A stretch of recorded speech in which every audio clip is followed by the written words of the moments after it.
Hello, welcome to our webinar on carbon sequestration and agriculture, incentive practices and policies, brought to you by CIFER, the Council on Food, Agricultural and Resource Economic.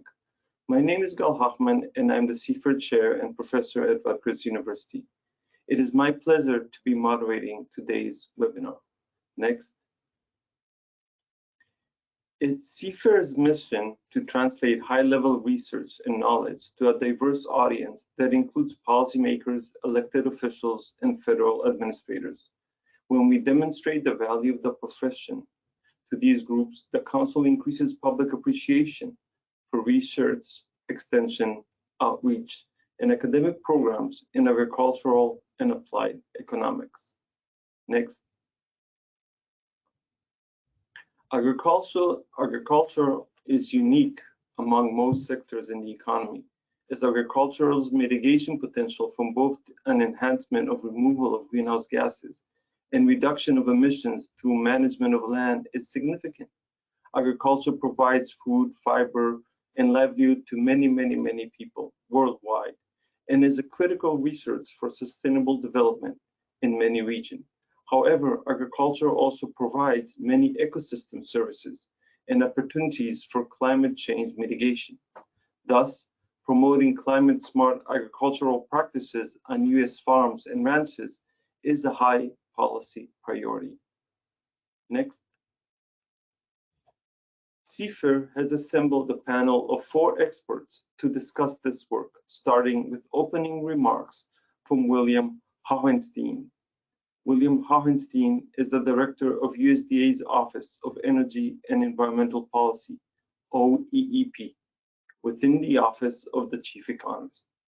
OEEP serves as a focal point for the department's energy, environmental markets, and climate change activities. Next, we introduce the panel. Madhu Khanna is the ACES Distinguished Professor of Environmental Economics in the Department of Agricultural and Consumer Economics and Associate Director of the Institute for Sustainability, Energy, and Environment at the University of Illinois at Urbana-Champaign. Next. Roderick Rahisis is a professor and extension specialist in the Department of Agricultural and Resource Economics at North Carolina State University. Dr. Rahisis has an active research and extension program that focuses on applied production economics and is also a CIFER board member. Next. Maria Baumann is an economist and conservation liaison at USDA's Economic Research Service. She studies the economics and environmental impacts of conservation and soil health management in U.S. agriculture, including the cost and benefits of cover crop use for farmers and for society. Next. Before we start, we wanted to explain how to ask questions during the webinar to make sure that you, the audience, know how to engage. During the webinar, you can put questions to one or all of the speakers by typing it into the box in the control display, accessed by clicking on the question dropdown, as shown on the slides, and sending it to the organizer. Now, without further ado, we'll start off with opening remarks from William Hohenstein. William? Thank you, Gal. Great to be with you today. This is Bill Hohenstein. I'm the Director of the Office of Energy and Environmental Policy at USDA, and it's a real pleasure to talk to a group of agricultural economists about how to use market mechanisms to address environmental challenges, in this case, climate change. So I'm going to give an overview of what we see in the carbon marketplace and a preview of an initiative that we're launching at USDA with a slightly different approach to connect the market value of commodities to the attributes contained in their production. So first slide. Yeah, so really quickly, just to level set, what are carbon markets? carbon markets are, and the voluntary carbon market space are when a producer of an environmental benefit, in this case a greenhouse gas reduction, can find demand elsewhere. And so the promise of the carbon marketplace for agriculture is driven by the fact that there are a wide variety of low-cost emission reductions that exist within the sector. Opportunities to store carbon in soils through changes in tillage, to reduce nitrous oxide emissions, to reduce methane emissions. And so theoretically, agriculture could have a vast role in this emerging voluntary marketplace. Lots of complexities. The marketplace right now is really managed by private registries. There are 4 or 5 of them that are active. And there are groups that are working with farmers to develop projects. Understanding the benefits are critical, and having confidence in the benefits are critical. So there's a lot of emphasis on measurement, monitoring, and verification, and that each of these registries has developed their own rules to govern how offsets or reductions are generated within the agricultural sector. Those rules are called protocols, and there are over 30 of them within the ag sector. Over the next few slides, I'm going to go over how well things are working. And I think the bottom line in our assessment of the marketplace is they're not working particularly well for agriculture. And I think we have a pretty good understanding of why that's happening. So next slide.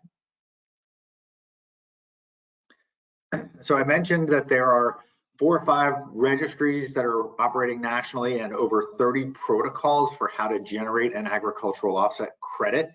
And so there's a vibrant voluntary offset marketplace. There's hundreds of millions of credits that are being generated, but roughly only 2% of them are coming from agriculture. So despite all of the hype and the interest, and when you look at it, you know, some of the economic advantages of getting reductions from the ag sector, it's a little bit surprising to people that agriculture isn't playing a larger role. In fact, they're playing a really modest role right now. And when we delve into why that's happening, it's really driven by 4 things. The scale of an individual agricultural project is tiny relative to other projects, very small. And what that means is that the cost of generating a project and getting it verified and reported are very high relative to other projects. So it has very high transaction costs, very small scale. Confusion in the marketplace isn't helping the fact that there are multiple registries and even more protocols. I mentioned that there were over 30 protocols. 22 of them have never generated an offset credit. So a lot of work has gone in to develop the rules for how this system could work. But in the end, those rules are not being widely used. Overall, the voluntary offset space still suffers from limited demand and relatively low value for reductions, and that's not helping farmers either. So next slide. And so when I talk about transaction costs, I'm talking about the cost of actually generating an offset that are on top of actually implementing the practice that generates the benefit. So the project cost itself is the cost of changing tillage practices, or the cost of changing manure management systems, or the cost of applying an enhanced efficiency fertilizer. That's only part of the overall cost. And in fact, what we see is the cost of actually doing the on-site verification and the validation, working with the project developer, working to register those credits on the registry, ultimately, or in this case, more than half of the overall cost. And this is not a hypothetical bar chart. This is data from specific projects in California. And you can see that, you know, while if you're talking about offset credits that are valued on the order of $5 to $10 a ton, you know, when you factor into account the cost of actually doing the project, the benefits to farmers are actually pretty small. Next slide. And I mentioned size. So when we think about these projects, we're talking about tons of carbon. And we did an analysis of all of the registries and pulled out the data on the sizes of these projects. And a cropland project typically is tiny, you know, generating somewhere on the order of 10 to maybe just over 100 tons of credits per year. Grassland projects are bigger, but still relatively small. The only projects that we really see at scale are livestock digester projects, which can generate, between 8 and 17, 18,000 tons a year. And in fact, when we see that in the data, those are the projects that are actually being implemented. You compare that to the types of projects that are being widely adopted. Forestry projects, you can get forestry projects that are generating 500,000-600,000 tons of credits a year. Landfill projects with 100,000 ton projects, and then some industrial projects where you're generating 500,000 tons of credits. And so when we think about the costs of monitoring, verifying, and registering these credits, doing the work to validate them on the ground, when you're applying that to say a 400,000 or 500,000 ton project, the costs turn out to be really different than when you're trying to chase individual projects that are on the order of a few hundred tons. Next slide. This just shows graphically the extremes of this. You can see that some of these projects on the industrial side can be very, very large, and the agricultural projects are relatively tiny. Next slide. So those are the market failures right now. Those are the barriers we're seeing, and those are the challenges we're facing in terms of getting agriculture to play effectively in this voluntary marketplace where there is demand for greenhouse gas reductions. USDA just announced a new approach to doing this. The Secretary is making up to $1 billion in funding available for large-scale pilot projects to help farmers implement these climate-smart production practices, measure, monitor, and verify the benefits, and use that information to generate markets for the commodities that are produced. And so this is really, in some ways, similar to what an offset would be, but in some ways very different. What we're counting on is that there's not just demand for the greenhouse gas reductions, there's demand for commodities that are produced in a more climate-friendly way. And that could be end-use consumer products, it could be feedstocks for biofuels, and it could be the export market. Or it could be those within the agricultural system along the supply chain that have made commitments to reduce emissions and want to work with farmers in that. And so, the key distinction between what we're doing within USDA and what's happening in the voluntary marketplace is that we're focused on generating commodities that have a better climate outcome, that have a lower carbon footprint. And we are working to generate market differentiation for those goods. Next slide. So just to compare, so this is sort of typically how offsets work. A farmer undertakes a practice, they sell their commodity to a processor, those products go into consumer products or biofuels or get exported. Separately, the registries turn those greenhouse gas benefits into credits and they get sold to companies. Next slide. What we're talking about is connecting those two. So connecting the commodity with the greenhouse gas benefit to create a climate smart good. And climate smart consumer products value those attributes in, say, lower carbon biofuels that can be produced with lower carbon feedstocks, or expanding our opportunities to export climate friendly products. And so again, at the farm scale, the practices are the same, the benefits are the same, a lot of the work to do to monitor and verify emissions are the same, but what we're trying to do differently is generate new demand for the commodities and connect those benefits to the products that are produced. Next slide. So what we're hoping to do through this is to demonstrate that we can do it at scale, and that by doing it at scale, we can lower those measurement, monitoring, and verifying costs. We can lower the overall transaction costs by employing these practices on thousands of acres. While we're not saying we're going to create a standard for what a climate smart commodity is, we're certainly going to learn from this effort and look to the future in terms of what we might do in that space. And I see Gail is on. I was just wrapping up. I think this is my last slide. I know we have a really good panel ahead, and so I'm going to turn things back to you, and looking forward to the discussion. Thanks. Thank you very much, William, for your presentation. Next slide. Next, I'll hand the webinar over to Madhu Khanna. Madhu? Thanks, Ken. Yeah. Good afternoon. It's a pleasure to be here today. Next slide.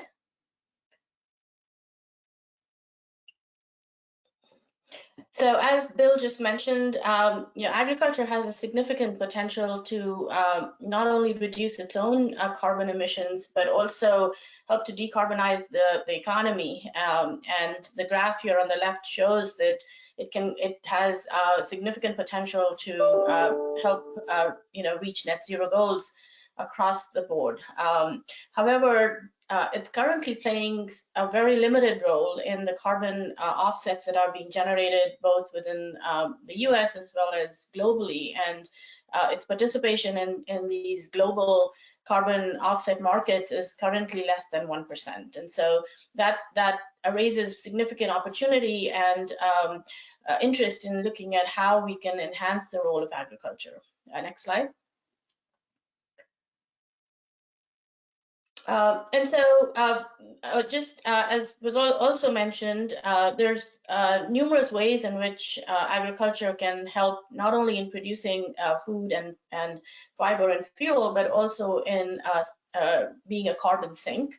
And there are many different land management practices that can enhance the potential for sequestering carbon in the soil. The challenge with implementing carbon farming and developing these markets is being able to quantify the amount of carbon sequestration that can be achieved through these numerous different practices that could be implemented, as well as the potential for any one practice to sequester carbon is not uniform across space. It varies depending upon the history of land use and various other factors. It also varies over time at a given location because the amount of carbon that can ultimately be sequestered in the land is expected to be finite. And so, depending upon the amount of stock already in the soil, the additional amount that can be sequestered can differ. Another major issue that is with soil carbon stocks is that it is not by definition permanent abatement. Soil carbon stocks can be easily reversed and switch back from a climate smart practice to a conventional practice can rapidly release the carbon that has been sequestered. It is also costly to measure given current technology and therefore to verify and to show credibly that in fact the soil carbon has increased. And then another major factor is that there is asymmetric information about the cost of adopting these practices and the benefits to farmers of these practices. That is known really to the farmers and not that easily visible to the market, and that makes it difficult to determine which practices are being adopted because they're profitable for farmers and which ones are additional to what they would have done anyway and for which a carbon payment is needed. Next slide. So there are currently more than a dozen markets that have that are in existence that are offering to pay farmers for generating these carbon credits and adopting these types of climate smart practices. The current market is has been described as being complex, confusing, and contentious. These markets differ in terms of whether they're paying farmers for adopting the practice on a per acre basis, or whether they're paying them on a per ton basis for the carbon that is being sequestered. Normally they assume that the amount of carbon that is sequestered by a practice is the same per acre per year across all the landscape, and they differ in terms of the length of the contract that is required, on what the requirements are for establishing additionality, and as well as in the prices that they're paying for similar practices as well as for similar tons of carbon sequestration. The bottom left also shows that there's also differences or expectations that the price of carbon may grow over time, which creates uncertainty and raises questions about when is the optimal time to participate in these markets. And so there is, this is a pretty confusing landscape and an unfamiliar landscape for farmers to navigate. Next slide. And so, what is sort of the motivation for the development of these markets? Well, the demand for these soil carbon credits is being generated not by federal regulation on national or global emissions, but it's really being generated by corporate interests as corporations are looking for natural solutions to meet their net zero goals. And this is estimated to be a very significant market. So potentially a huge opportunity for agriculture to participate in. But also a challenge because this is a voluntary market, it is unregulated, there is a lack of standardization in how carbon credits are measured and paid for, and what is the duration over which these credits will be maintained, and so on.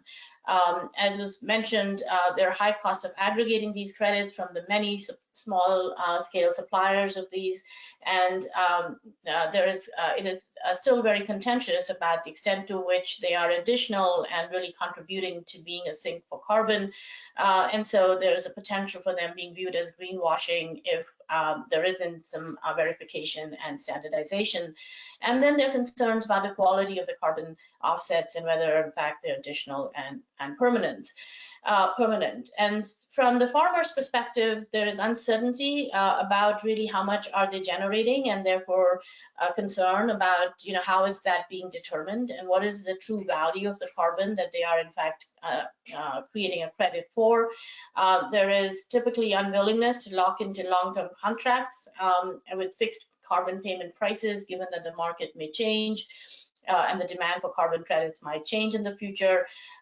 There's potential for missing future opportunities if carbon prices were to go up and if they have already participated in it at an earlier time.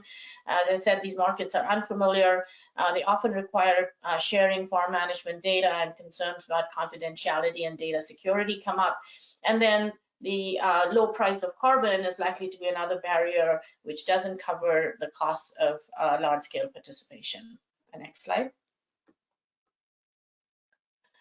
So, in order to really develop markets, we know that there needs to be mechanisms for suppliers and those that are demanding a product to come together to actually discover a price for that particular commodity. And if we treat carbon as one of those commodities, then similar mechanisms are needed, which are currently lacking. Given that carbon is a global externality, and it does not matter where the ton of carbon is abated or sequestered, it should have the same price.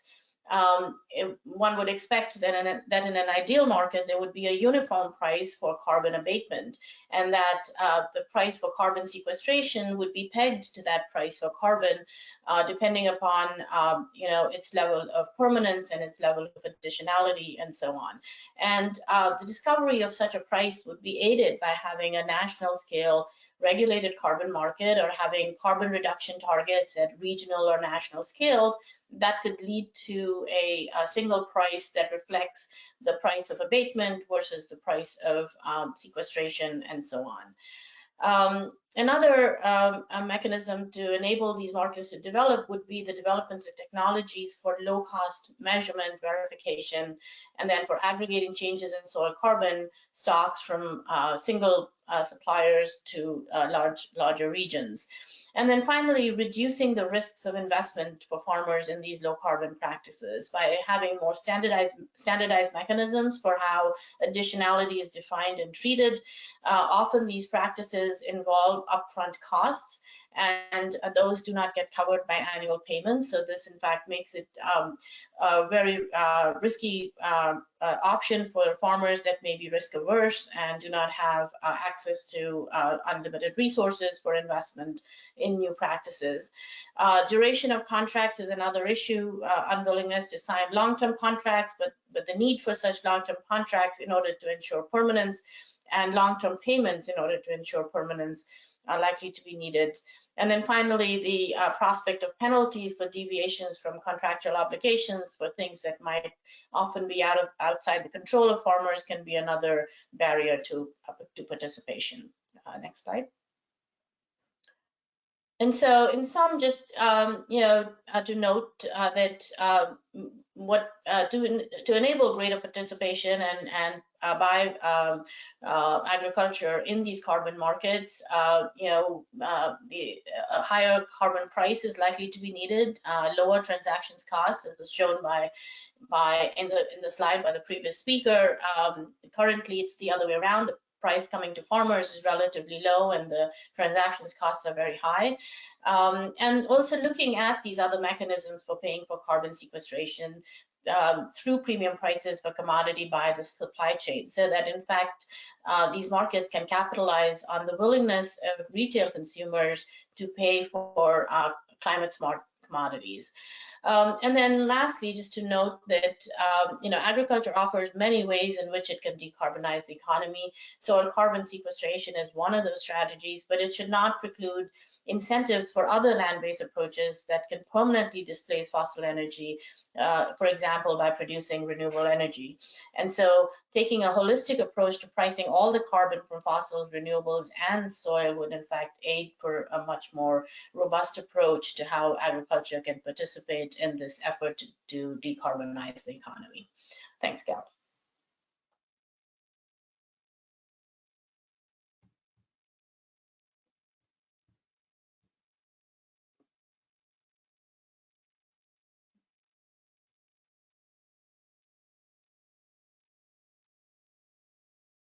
Thank you, Lisa. And thank you, Madhu, for your presentation. And please don't forget to put your questions in the box and send them towards us so we can reply and address them. Next slide. Now we will be hearing from Rodrigue Orhusis.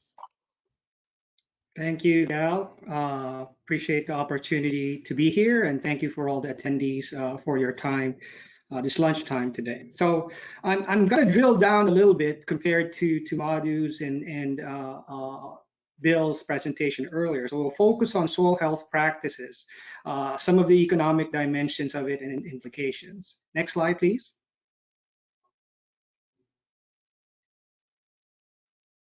So as mentioned earlier in the other two presentations, soil health is now viewed as a key element for enhancing ag productivity, environmental sustainability, and food system resilience in agriculture.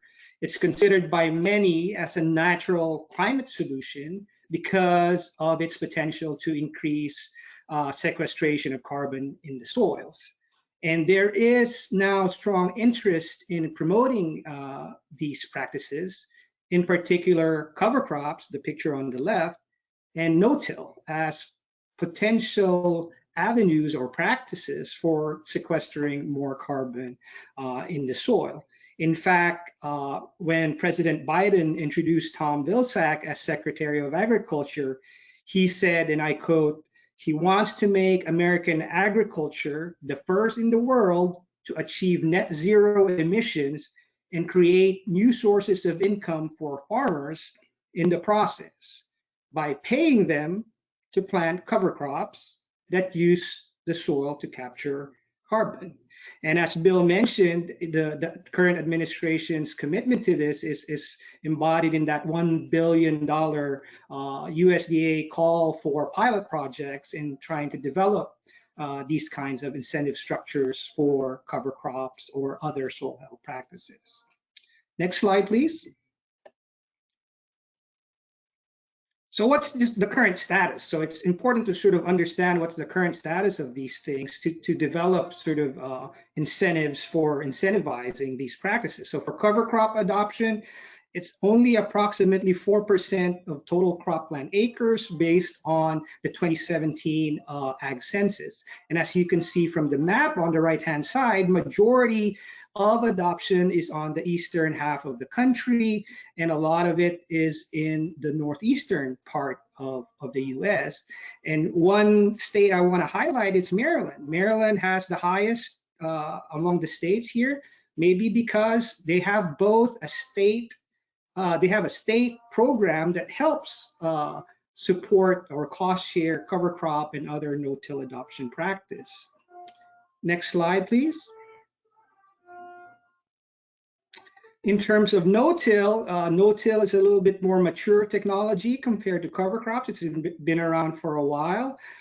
So the adoption rate for no-till is about 37% in 2017, and it's more widespread across the country, right? So there's some pretty good adoption rates in the West, and a lot of it still in the East, right? And again, as you could see here, Maryland has one of the highest no-till adoption rates. Next slide, please. So if the goal is really to promote sustained adoption of these practices as a means for carbon sequestration, it's important to understand the different economic dimensions of these practices. It has to make quote unquote economic sense, right? And there's a need to sort of understand these practices if the desire is to incentivize these practices in the most effective manner. So I drew here sort of like a table from one of my papers, and the different dimensions that one has to sort of think about. Of course, the columns are the potential benefits and costs. And perhaps the most important dimension to think about, I guess, of these soil health practices in relative to other practices is sort of the private or the farmer level versus the societal or external or environmental aspects of the benefits and costs.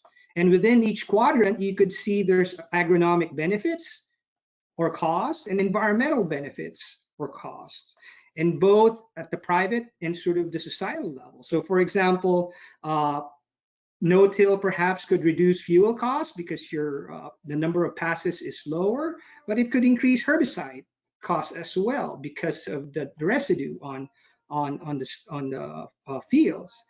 But there could be, as we've noted earlier as well, that there could be environmental and societal benefits in terms of carbon sequestration. And so this mismatch of the farmer bearing the cost versus the benefits being received by both the individual and society perhaps makes room, right, for policy interventions to take care of this mismatch. Next slide, please. So given these sort of economic dimensions, I don't have the silver bullet for what policy design would be best to incentivize these kinds of practices. But I leave you with sort of these questions and concerns that's sort of similar to what Madhu and Bill have talked about earlier. First is uncertainty with respect to private and environmental benefits and costs. So in Madhu's presentation, she mentioned asymmetric information about these practices, and this is exactly what I'm sort of touching on here. And so there are several questions that needs to be better understood to develop better policy. So does adoption of cover crops really reduce carbon emissions?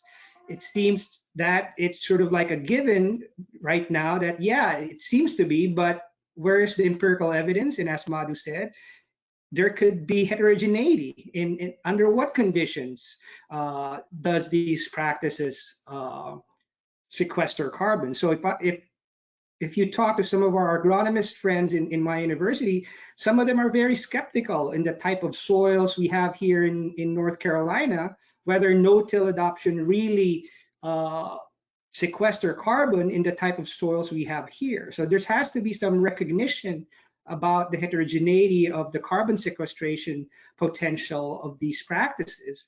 And then what's the value? What's the price of these carbon, as Madhu touched on earlier?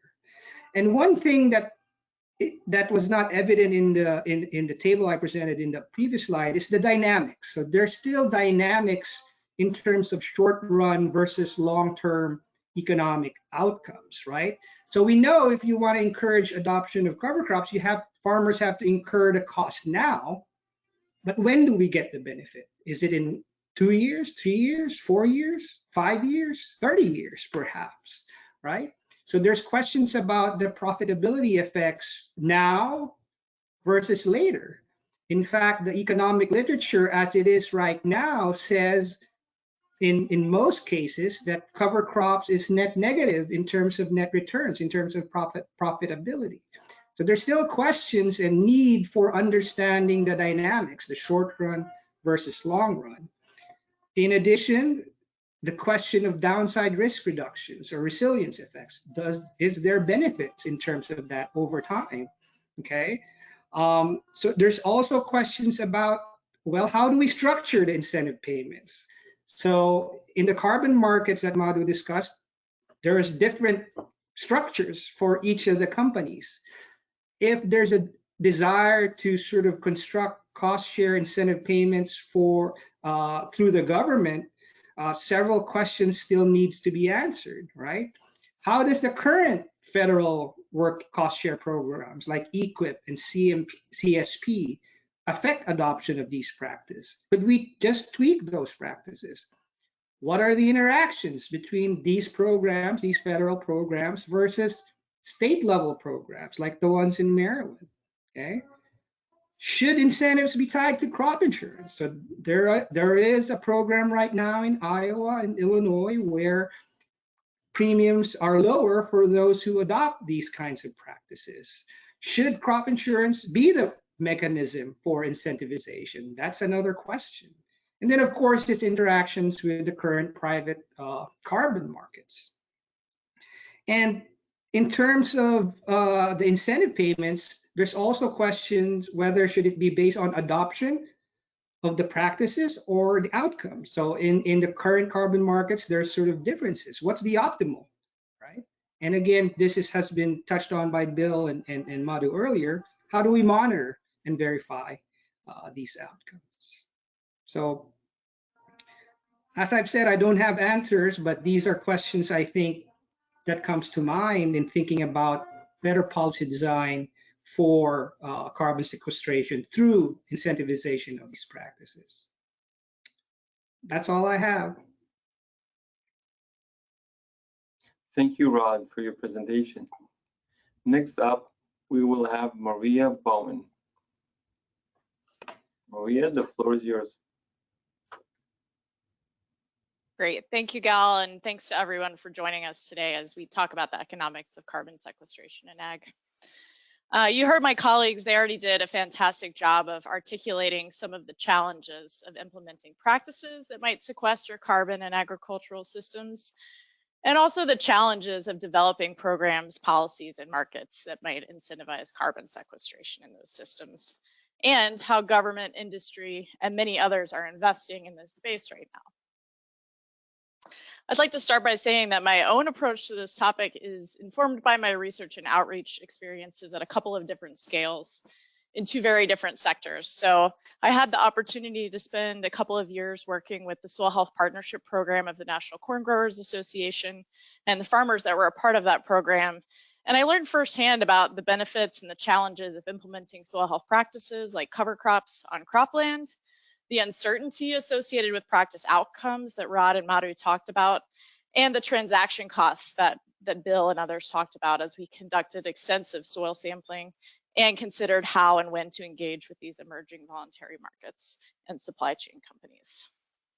As a government researcher, my work and the work of my colleagues at ERS considers how the landscape of incentives like programs, policies, and markets drives change in practice adoption at that field or farm scale, and then looks at how those incentives play out across regions and across the US over space and time. How do all of these pieces fit together? As a society, we don't really have the luxury of pressing pause and then wading through all of these challenges to figure out the perfect policy solution. We have to learn as we go by conducting research that informs and supports the development of innovative and effective programs and policies. Next slide. So I want to start at the field or the farm scale, the scale where those producer decisions are playing out on the landscape. And Rod and Madhu did a great job of highlighting some of the challenges that operations are facing. For example, individual practices might not make economic sense for a producer on their field or their farm, or the costs or benefits might be uncertain for their operation, which might also be a barrier to adoption. At the same time, new programs, policies, and markets might be unfamiliar or confusing. Madhu did a great job of talking about some of the ones that are available and why they might be confusing. And the costs and benefits of participating in those programs or markets might not be clear. For example, if a farmer doesn't know how much carbon they're sequestering or the value being placed on that carbon, that's also a barrier to market participation.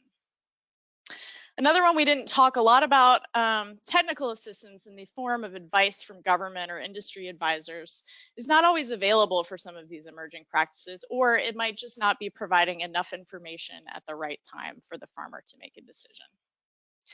Just like society, farmers don't have the luxury of pressing pause and figuring out the exact right outcome. So I think it's important to remember that they're continuing to make decisions about what to grow, how to adapt their management practices in the context of their production system and the incentives that they face, and also whether to participate in these new programs or markets as they become available. And when we look at the practice adoption trends over all of these farmers at a regional or a national scale, in my case, I'm often looking at cover crops. Those are the decisions that we see playing out. We'll often see a new policy or program established, and we might see farmer adoption increase in response to that incentive, like Rod mentioned in the state of Maryland. Or we'll see regions of the country where adoption of cover crops is still relatively low due to a combination of many different factors like soils, precipitation, length of the growing season, or cropping systems that present barriers to cover cropping. Next slide. Given all of these moving pieces, how can we learn from the trends we are seeing in practice adoption, or from the policies and programs that have already been or are being implemented? Let me give you a couple of examples. One area of active research at ERS that my colleagues and myself are looking at is the impact of existing programs on farmer adoption. For example, Rod mentioned the Environmental Quality Incentives Program and the Conservation Stewardship Program. What is the impact of those working lands programs that USDA implements on practice adoption and outcomes? How does providing more funding or different payment levels through those programs impact participation or adoption rates? Do we see farmers participating in EQIP and then moving on to participate in the Conservation Stewardship Program? What practices are they receiving incentives for when they participate in those programs? Other emerging programs that have already gotten mentioned, they provide similar opportunities. So several states have implemented programs offering that $5 per acre crop insurance premium discount that Rod mentioned. And in 2021, the USDA Risk Management Agency implemented a national program under the pandemic cover crop program that they've continued in 22 that provides a similar incentive level to farmers that ensure their spring cash crop and also planted a cover crop. Can we see the impact of these programs in regional or national cover crop adoption rates? And how are they changing those farmer incentives to cover crop over time? Another one we're researching at ERS with collaborators from the Center for Behavioral and Experimental Agri-Environmental Research, or CBEAR, that's a mouthful, looks at how likely farmers are to stick with practices like cover crops once they've tried them. Rod mentioned those dynamics again, and what year-to-year cover crop decisions look like in that context. So we know that farmers make annual decisions in the context of their cropping and management systems. In the case of tillage practices, we observe some farmers practicing continuous no-till, while other farmers may rotate no-till with strip-till or reduced tillage as part of that crop rotation. What does this look like with and without incentives? And what does this mean for some of the challenges we've been talking about today, like permanence or additionality of that practice, and in turn, the carbon being sequestered? A final challenge opportunity on this front, we've talked at length about some of the challenges with tying practices to outcomes like profitability or carbon sequestration, as well as some of the challenges with transaction costs associated with modeling, measuring, and monitoring these practices and outcomes. I think the flip side of this challenge is that there's a real opportunity right now to learn from emerging initiatives such as the Partnerships for Climate Smart Commodities that Bill talked about. Data that are collected as part of these new initiatives will enhance our knowledge base about how practices are working in combination on different types of operations and in different regions, and they'll provide information about the costs of implementing these practices and measuring their outcomes. What's working on the ground? What's working in the supply chain? How are different farmer populations or production systems responding to these incentives? And what does this mean for farmer well-being, equity, climate change mitigation, and other ecosystem services? Next slide.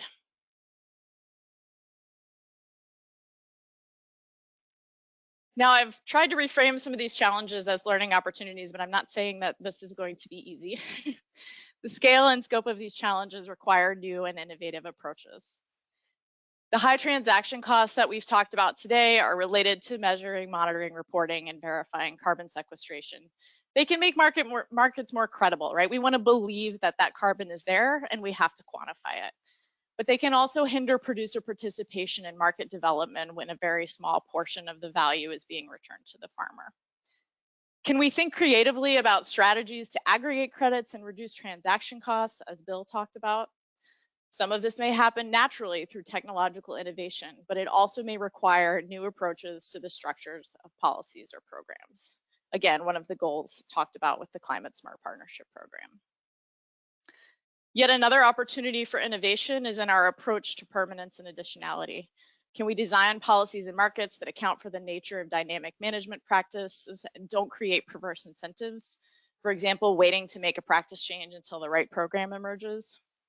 A second goal of that Climate Smart Partnership Program is to work towards standardized methods and protocols for recording and tracking greenhouse gas benefits that are generated. As we implement new programs, we'll continue to learn as we go about the costs and uncertainty associated with measurement. But as we focus on measuring those benefits, another challenge is not to lose sight of the fact that uncertainty about the diverse costs and benefits of these practices that Rod talked about will also impact the supply of carbon or greenhouse gas benefits in response to incentives or markets. Research on the agronomic and economic impacts of those practices, even those that are not directly related to carbon, will help inform these programs. Ultimately, when it comes to climate change mitigation, there's a social cost associated with waiting, and there's also a cost of acting too soon without enough information. So as we move forward and continue to innovate, learning as much as we can through research will help inform the evolution of policy. Last slide. I want to leave you with one final grand challenge and opportunity that I think a lot about, and my colleagues do as well. And that's figuring out how to integrate diverse data sources to answer some of these hard questions we've been talking about. In a lot of cases, as we do research, we're integrating lots of different types of data. So we might be integrating biophysical data like soils or climate data with data from surveys and models. Sometimes we're using data collected from farm machinery like yield monitors or as applied maps. We're looking at data collected from satellites, as well as program and administrative data that are collected from government agencies like USDA as we implement programs. And this helps us answer questions about how changes in practices impact soil carbon or GHG outcomes, or the impacts of cover crops on yield risk, cost, and profitability. Like all of the challenges we've been talking about today, this is not easy. It often requires substantial investment in data management and integration, as well as time to understand the strengths and limitations of different types of data to answer a research question. It requires time and energy on the part of producers to provide data or answer surveys, but it sets the stage for us to tackle these questions. With that, I'll hand it back over to you, Gal, and thanks again for everyone for attending today and participating in the discussion. I want to offer a big thank you to our partners.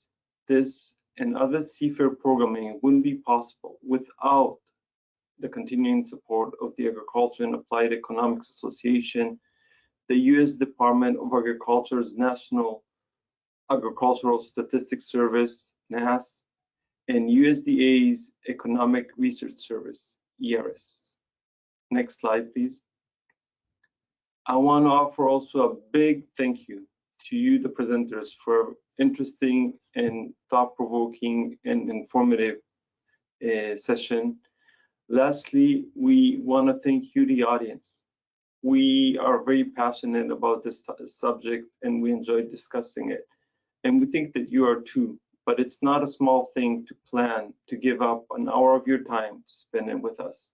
We hope you enjoyed this event as much as we enjoyed hosting it. Thanks so much to everyone and have a great day.